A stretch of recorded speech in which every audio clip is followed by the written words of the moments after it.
राम राम दोस्तों। मैं भगवान राम का वंशज अभयवीर आपका आपके चैनल में हार्दिक स्वागत एवं अभिनंदन करता हूं। दोस्तों, आज मैं आपको नए रोचक दौर में हो रहे राम मंदिर के भव्यतम निर्माण कार्यों के साथ ही रामलला के गर्भगृह परिसर में लगने वाले ध्वजदंडों के अयोध्या आगमन के विषय में अति महत्वपूर्ण एवं सबसे नवीनतम जानकारी प्रस्तुत करूंगा। प्रभु श्री राम के प्रति अगाध श्रद्धा एवं भक्ति से भरपूर इस चैनल में प्रभु श्री राम की आत्मा का वास है, और जहां आत्मा का वास होता है वहां परमात्मा की अपार कृपा दृष्टि अवश्य प्राप्त होती है। अतः इस चैनल से पूरी आत्मीयता एवं श्रद्धा भक्ति भाव से जुड़ें और कमेंट बॉक्स में पूरी आत्मीयता से जय श्री राम जरूर लिखें। प्रभु श्री राम के जन्म स्थान अयोध्या में रामलला के प्राण प्रतिष्ठा कार्यों में अब केवल 14 दिन का समय ही शेष बचा है, और अब राम मंदिर का निर्माण कार्य अपने अंतिम दौर में पहुंच चुका है। और इसी बीच श्री राम जन्मभूमि ट्रस्ट एवं निर्माण समिति की बैठक में एक बहुत ही महत्वपूर्ण निर्णय लिया गया कि आज से ही यानी 8 जनवरी 2024 से राम मंदिर का जो निर्माण कार्य है वह आधा हो जाएगा। यानी अब केवल एक शिफ्ट में ही निर्माण कार्यों को किया जाएगा और दिन में निर्माण कार्य बंद रहेगा। अब केवल रात्रि में ही निर्माण कार्यों को संपन्न किया जाएगा। सामने दिख रहे प्रदेश में राम मंदिर के दक्षिणी पश्चिमी भाग पर स्थित कुबेर टीला परिसर में जटायु की प्रतिमा को लगभग पूर्ण कर लिया गया है। अब इसे प्राण प्रतिष्ठा कार्यों के दौरान ही इसका उद्घाटन किया जाएगा, जो कि आदरणीय प्रधानमंत्री के कर कमलों से किया जाएगा। और इस प्रकार की जो भव्यतम प्रतिमा है यह गाजियाबाद में निर्मित की गई है, और गाजियाबाद के बेहतरीन कलाकारों की टीम के द्वारा इस जटायु की मूर्ति का निर्माण कार्य संपन्न किया गया है। और पौराणिक महत्व वाले कुबेर टीला का भारतीय इतिहास में काफ़ी महत्वपूर्ण स्थान माना गया है, और इसे भारतीय पुरातत्व विभाग द्वारा संरक्षित किया गया है।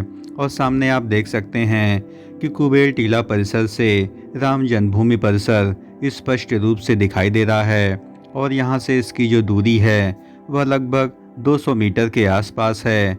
और जब आप राम मंदिर के परगोटा परिसर से दक्षिणी भाग की ओर बाहर की ओर निकलेंगे तो उसी एग्जिट पॉइंट के सीधे आपको यह कुबेर टीला परिसर दिखाई पड़ेगा। और यह राम जन्मभूमि परिसर में एकमात्र ऐसा स्थान है जो काफ़ी ऊंचाई पर स्थित है।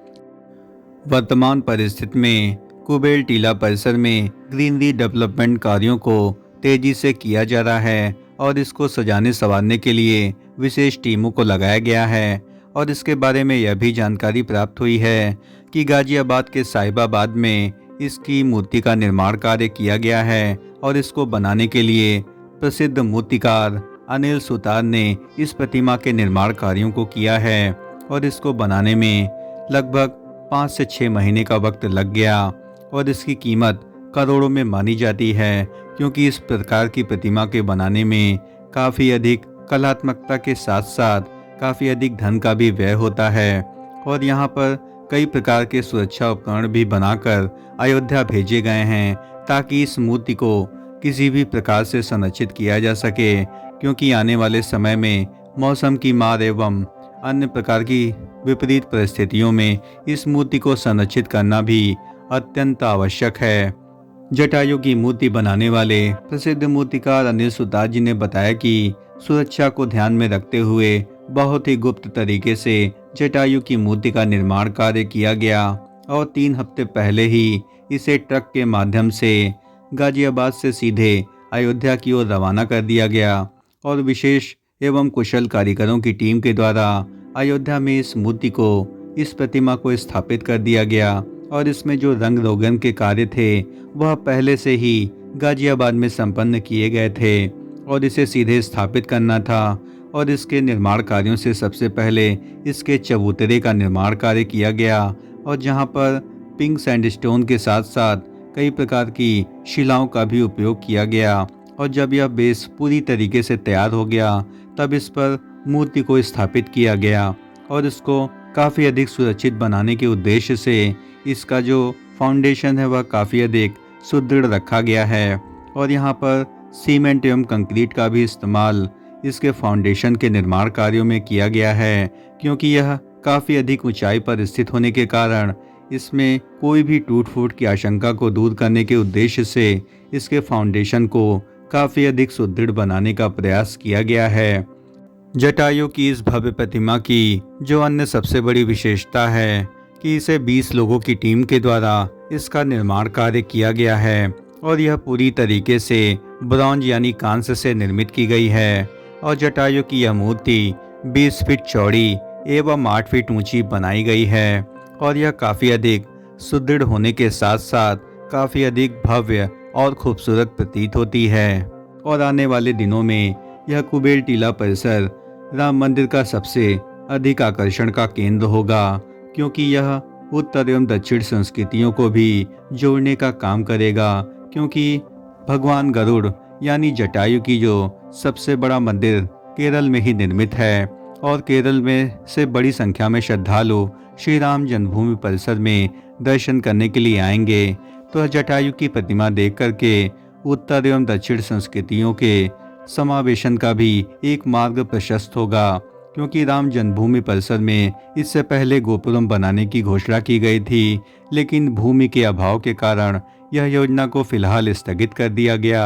अतः कुबेर टीला परिसर ही राम जन्मभूमि को एक राष्ट्र मंदिर के तौर पर स्थापित करने में काफ़ी अधिक सहयोग करेगा और साथ ही प्रभु श्री राम से जुड़े हुए कथानक भी इस जटायु की प्रतिमा से जुड़े हुए हैं, क्योंकि माता सीता की रक्षा के लिए जटायु ने अपने प्राणों का बलिदान दिया था और उन्हें देख करके प्रभु श्री राम की आंखों से भी आंसू आ गए थे। दोस्तों, श्री राम जन्मभूमि परिसर में होने वाले नए रोचक निर्माण कार्यों के संबंध में हमारे द्वारा दी गई जानकारी यदि आपको जरा भी पसंद आई हो तो इस चैनल का हृदय से समर्थन करें। इस चैनल को लाइक करें, शेयर करें एवं सब्सक्राइब करें और कमेंट बॉक्स में पूरी आत्मीयता से जय श्री राम जरूर लिखें। राम मंदिर के नए रोचक निर्माण कार्यों के बाद अब मैं आपको रामलला के सबसे पवित्रतम स्थान यानी गर्भगृह के शिखर पर लगने वाले ध्वजदंडों के अयोध्या आगमन के विषय में अत्यंत महत्वपूर्ण एवं नवीनतम जानकारी प्रस्तुत करूंगा। अयोध्या में राम मंदिर के शिखर पर लगने वाला ध्वजदंड सोमवार को अयोध्या पहुंच गया और यह ध्वजदंड राम मंदिर के 161 फीट ऊंचे शिखर पर लगाया जाएगा। और इसके बारे में हमें यह भी सूचना प्राप्त हुई है कि 44 फीट का ऊंचा यह ध्वजदंड 220 फीट की ऊंचाई पर लहराएगा, क्योंकि जो शिखर की जो ऊंचाई है यानी जो गर्भगृह का शिखर है वह 161 फीट ऊंचा है और 44 फीट ऊंचा यह स्तंभ दोनों की ऊंचाइयों को यदि जोड़ा जाए तो यह लगभग 220 फीट के आसपास होगी। यानी इतनी अधिक ऊंचाई से इस ध्वजदंड को फहराया जाएगा। और 22 जनवरी को प्राण प्रतिष्ठा कार्यों के दौरान आदरणीय प्रधानमंत्री मोदी द्वारा ध्वजदंड की धर्म ध्वजा को लगाया जाएगा।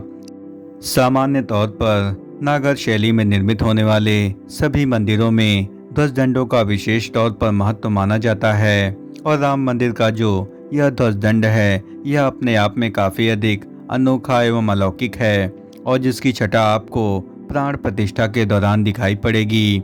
और इसके बारे में हमें यह भी जानकारी प्राप्त हुई है कि अहमदाबाद की अंबिका इंजीनियरिंग कंपनी ने 9 महीने में बड़े ही परिश्रम से इस ध्वजदंड को तैयार किया है। और इसके बारे में श्री राम जन्मभूमि ट्रस्ट से अनुमति मिलने के बाद L&T ने इस ध्वजदंड का निर्माण कराया और 5 जनवरी को गुजरात के मुख्यमंत्री ने अहमदाबाद से हरी झंडी दिखा करके इस ध्वजदंड को रवाना कर दिया गया।